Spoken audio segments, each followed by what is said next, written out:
I guess you could say I closed the door on my youth about 10 years too late. Back when I was 25, I met Lisa. She was just 15 years younger than me, barely 20 at the time, and somehow saw something in me. I was steady. Had a job at a local hardware supplier. Nothing flashy. Just dependable. I liked that about myself. She said it made her feel safe. We settled down fast. She got pregnant within a year. Our daughter, Hope, was born on a quiet spring morning. 8 pounds, 6 ounces, and I swear I've never felt so full of purpose. I'd wake up early, get her bottle ready, hold her in the crook of my arm while Lisa caught a few more minutes of sleep. We made it work like a real team. For 8 years, I was that guy. The one who didn't miss a birthday.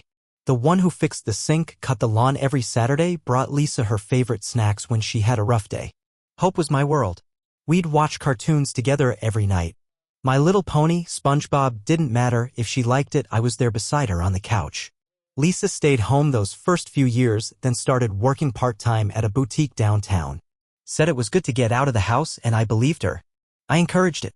She was always pretty, always had that spark that lit up a room. People noticed. I noticed too, but I never let it bother me. Then one Friday, everything changed. I'd just gotten a bonus at work, a decent one too, and with it came this surprise, a week-long vacation package for a mountain lodge. All expenses paid. A reward for team commitment and exemplary service, they called it. First time in a long while someone had acknowledged how hard I'd been working. So I left the office early that day, excited to surprise Lisa. I even stopped to get flowers, lilies, her favorite. Pulled up to the house, noticed it was quieter than usual. Hope's little shoes were by the door, so I figured she was home. I walked in and found her sitting on the living room rug, cartoons blaring, eating goldfish crackers. She lit up when she saw me. "Daddy," she shouted. I bent down, kissed the top of her head. "Hey, sweetheart. Where's Mommy?" She didn't even look up from the screen. She went next door. To Mr. Jenkins' house. Jenkins. The guy next door. Divorced. Mid-40s. Always fixing up his deck, always waving a little too long when Lisa got out of the car. I didn't think anything of it until right then. I walked over and knocked. Nothing. Tried again, harder. That's when I heard it, a sound I'll never forget. Moaning. From inside. Low, rhythmic, unmistakable. My stomach dropped. I stepped back and looked through the window on the side. And there she was. Lisa. On the couch.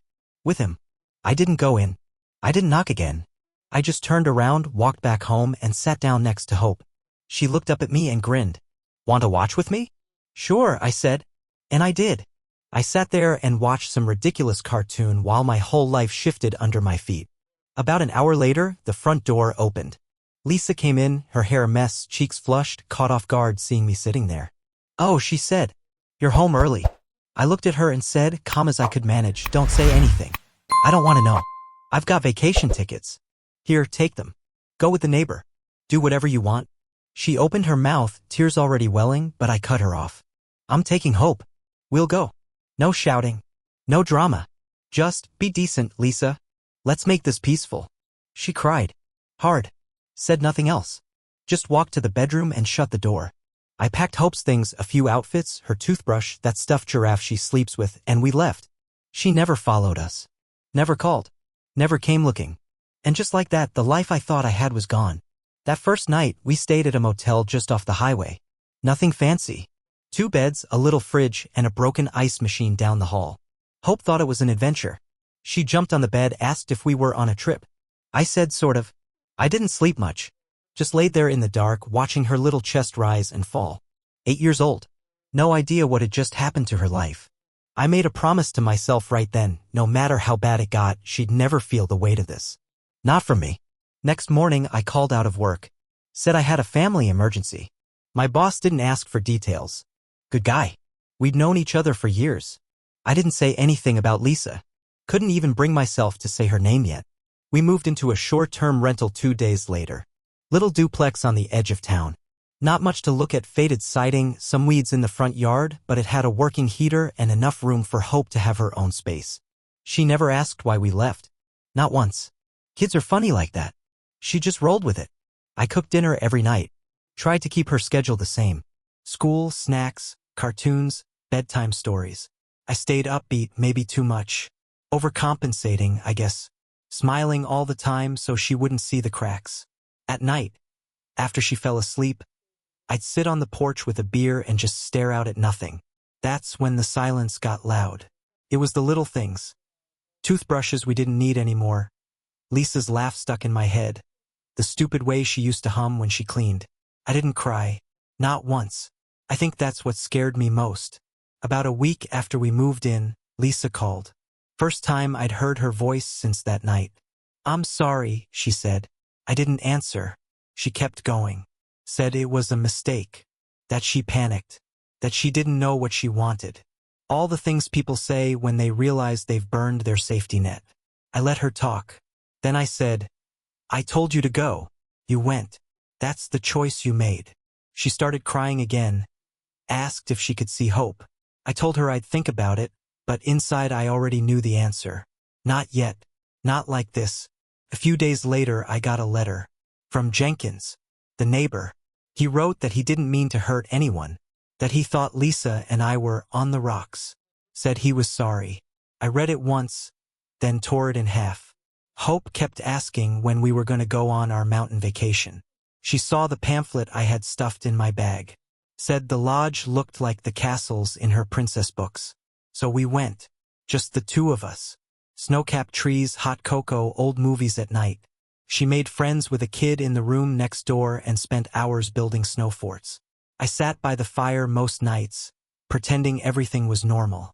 For that 1 week, it almost was. I didn't think about Lisa, or the house, or the note from Jenkins. I just focused on hope, on the way she laughed, on how she still trusted me completely. When we came back, I felt lighter. Not healed, not even close, but steadier. I wasn't broken, just bent a little. And in the middle of all that mess, something clicked. This wasn't the end. It was just part of the story. It had been about 3 months since Lisa left. Hope and I had a rhythm by then. School drop-offs, packed lunches, Sunday pancakes. I'd taken to waking up an hour earlier just to have some quiet time before the day kicked off. That became my ritual. Coffee. Quiet. Breathing. One morning I was flipping through emails on my phone, deleting spam, work notices, the usual junk. Then I saw a name I hadn't thought about in 20 years. Maggie Harrison. The subject just said, "Hey." I stared at it for a long time. Maggie had been my first real girlfriend. Senior year of high school. We were together for maybe 6 months, but in teenage years that feels like a lifetime. She was the one I always wondered about, the what if I never quite shook. I opened it. "Hey, I don't know if this is weird, but I came across your name through an old yearbook thread. Just wanted to say hi. Hope life's been kind to you." That's all it said. Nothing heavy. No emojis. Just simple. I didn't respond right away. I thought about it for a few days. Then one night, after Hope was in bed and the dishes were done, I poured myself a whiskey, sat down and wrote back. "Hey, life's been complicated lately. Funny seeing your name. Brought back a lot. Hope you're doing well." She replied the next morning. And just like that, we were talking. Emails turned into longer emails. Then phone calls. Then video chats. She lived 3 states over. Never married. No kids. Worked at a library. Said she'd always liked quiet lives. We started opening up in ways I hadn't done in years. I told her everything about Lisa, the motel, the cartoon night, the trip to the mountains. She listened. Didn't judge. Said it sounded like I handled it with grace. I laughed when she said that. Told her I didn't feel graceful. She told me she'd been through a few serious relationships that just didn't pan out. One guy cheated, one couldn't hold down a job, one just slowly drifted out of her life until there was nothing left to hold on to. We started doing weekly calls, always after Hope was asleep. I'd make tea, she'd pour a glass of wine. Sometimes we just sat there, talking about old music or dumb memories. Once, we watched the same movie at the same time on our laptops, talking on the phone through the whole thing. She made me laugh. Like really laugh, not just the polite kind. One night, she said, "You ever think about what life would have been like if we hadn't broken up?" "More than I should," I said. She smiled through the screen. "Me too." I didn't say it out loud, but that night I thought, maybe I'm not done yet. Maybe there's still something left in me that can be loved. A few weeks later, she said she was planning a trip through my state. visiting a cousin or something. Asked if I wanted to grab coffee. I said yes. I didn't hesitate this time. When I hung up, I just sat there in the quiet, staring at the wall. And for the first time in a long time, I felt that old pull, like something was about to start. I picked the place. Little spot just off the highway, about 20 minutes from where I lived. Nothing fancy, but quiet. Tables far apart. Good muffins. Seemed like the kind of place where you could actually hear someone talk. I got there early. Real early. Sat in the parking lot for 15 minutes just staring at the door, trying to get a grip. I hadn't seen Maggie in over 2 decades. What if she looked different? What if I looked too different? What if the magic had just been in the late-night phone calls and memories? But when she walked in, wearing jeans and old green sweater, hair a little grayer but still pulled back the same way, all of that worry just kind of melted. She smiled like no time had passed. We hugged. Not too long, not awkward. Just enough. We ordered coffee, sat down. First thing she said was, "You look tired." I laughed. "Yeah, well, divorce'll do that to you." She didn't flinch. Just said, "You still have kind eyes." We talked for almost 3 hours. About everything. Her job, my custody situation, the way the world just wears you down if you let it. She asked about Hope, not just politely but really asked. Wanted to know her favorite cartoons, her bedtime routines, what kind of shoes she liked to wear. That meant more than I expected. After coffee, we walked outside. It was a gray day, just a little chilly. We stood by her car, kind of shifting on our feet like neither of us wanted to be the first to end it. She said, "This was nice." I nodded. Yeah, it was.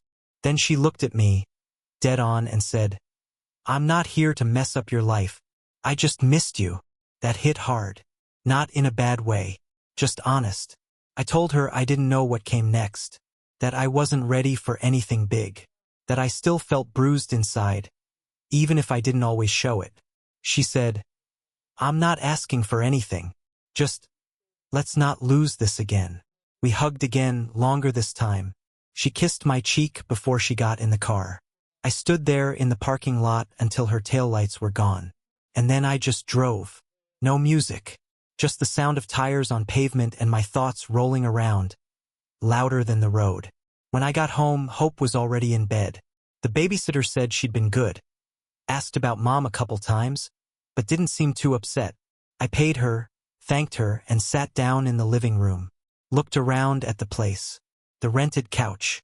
The bare walls. The calendar on the fridge with way too many empty days. Then I opened my phone and texted Maggie. "Thanks for today." She replied right away. "Thanks for showing up." And that's when I knew showing up was the start of everything.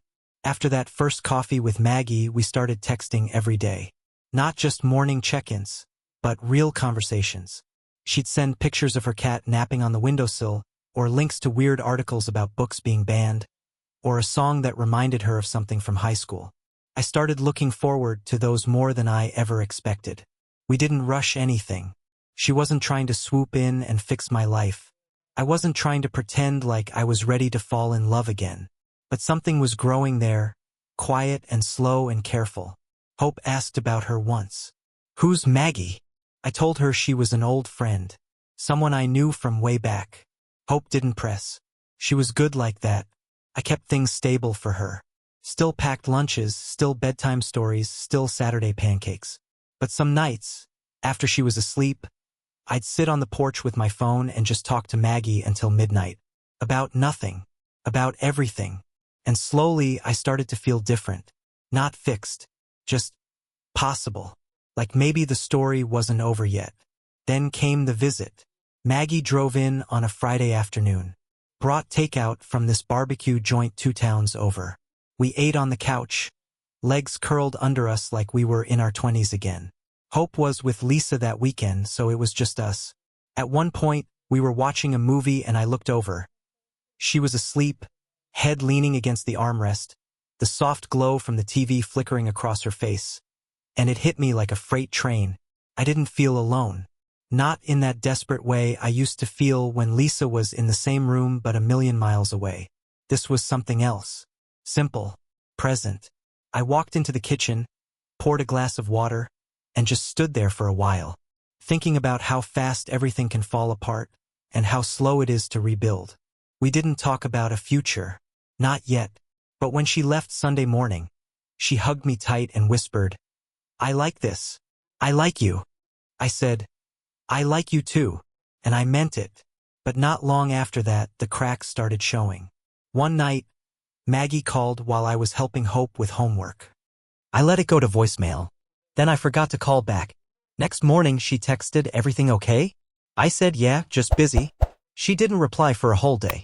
That's how it started, little gaps, little silences. Not anger, just distance. Like we both wanted to be closer but didn't know how to bridge the space without risking the quiet we built. Then Lisa called. Said she wanted to see Hope more. That she was ready to try harder. Asked if we could revisit the custody arrangement. I didn't trust her. Still don't. But I had to think about what was best for Hope. So I agreed to a conversation. Neutral ground. A cafe. Just the two of us. She looked different. Tired. Softer, somehow. She cried a little, said she'd made mistakes, said she was trying to be better. I didn't forgive her. But I didn't yell either. Afterward, I told Maggie about it. She didn't say much. Just, "You okay?" I said, "I don't know." That silence stretched for days. It wasn't drama. It wasn't fighting. It was two people realizing that timing matters. And sometimes, no matter how right something feels, you're still too close to the wreckage to build something clean. It all came to a head one night when I was folding laundry. Just me and a pile of tiny socks and faded jeans, the kind of routine stuff that used to feel like background noise in a marriage, but now filled the whole house. Maggie called. Said she'd been thinking a lot. That maybe what we had was better as a comfort than a plan. "I like you," she said. "I care about you. But I don't think we're meant to rebuild together." I didn't argue. I felt it too. It wasn't that I didn't love her in some quiet way. It was that I was still carrying too much from the wreckage. Still trying to be two things at once, the father Hope needed and the man Maggie wanted to lean into. You can't do both when your foundation's cracked. We didn't have a dramatic ending. No slammed phones or bitter texts. We just agreed to let it drift. She said she might move, maybe start over somewhere new. I told her she deserved peace. That was the last time we spoke. Lisa, meanwhile, had eased her way back into Hope's life. Carefully. Measured. I didn't trust her, but Hope smiled more on the days after their visits, and I couldn't ignore that. So we adjusted. Joint time on weekends. Shorter transitions. No sleepovers yet. Hope still preferred to be home with me, but we kept the door open. I didn't let Lisa into the house. I couldn't. Not yet. At work, they offered me more hours. I took them. Not because I needed the money, but because I needed the distraction. Being busy felt easier than being still. Nights were quiet again. Maggie was gone. Lisa was distant. Hope was growing fast, and I was trying to keep up. She asked one night, right before bed, "Are you happy, Daddy?" I paused. Said, "I'm getting there." She nodded. Me too. I think that was the moment I realized the whole thing, the marriage, the cheating, the fallout, the almost something with Maggie. It wasn't about finding someone to complete me. It was about being enough for myself and for her. Hope didn't need a perfect father. She needed a present one. She didn't care if I had someone sleeping beside me at night. She cared that I showed up. That I listened to her talk about cartoons in science class and the girl who stole her pencil. So that's what I did. I simplified. Cut out everything that didn't serve that goal. I still got lonely. Of course I did. Some nights the silence still wrapped around my chest like a vice. But there was a kind of pride in surviving the fallout. In standing still after the storm. And every now and then when Hope was asleep and the house was calm, I'd sit on the porch with a cup of coffee and think, this might not be the life I planned, but it's mine. A year passed. Then another. Lisa kept her distance for the most part. She got an apartment across town, started working more hours. She'd call sometimes to check in about Hope, and the calls got less awkward over time. We still didn't talk about what happened. Didn't see the point. Hope adjusted like kids do. One day she asked if Mommy and Daddy would ever live in the same house again. I said no, but that we both loved her more than anything. She nodded. Didn't cry. Just said okay. By the time she turned 10, she'd made peace with it in a way that kids often do, not with deep understanding, but with quiet acceptance. She still watched cartoons every night. Still liked sitting on the couch with me, her head on my shoulder. And I kept showing up. Every day. No matter what. I never got back together with anyone. Not Lisa. Not Maggie. Not anyone new. I went on a few dates. Coffee, dinner, polite conversation. But nothing stuck. I think a part of me didn't want anything to. I'd already lived a full chapter, the marriage, the betrayal, the collapse, the trying again. And now I was just here, present, peaceful in a slow-burning kind of way.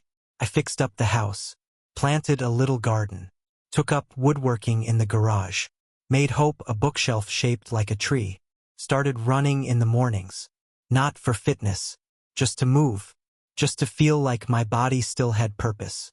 At work, they offered me a promotion again. I turned it down. Didn't want to travel.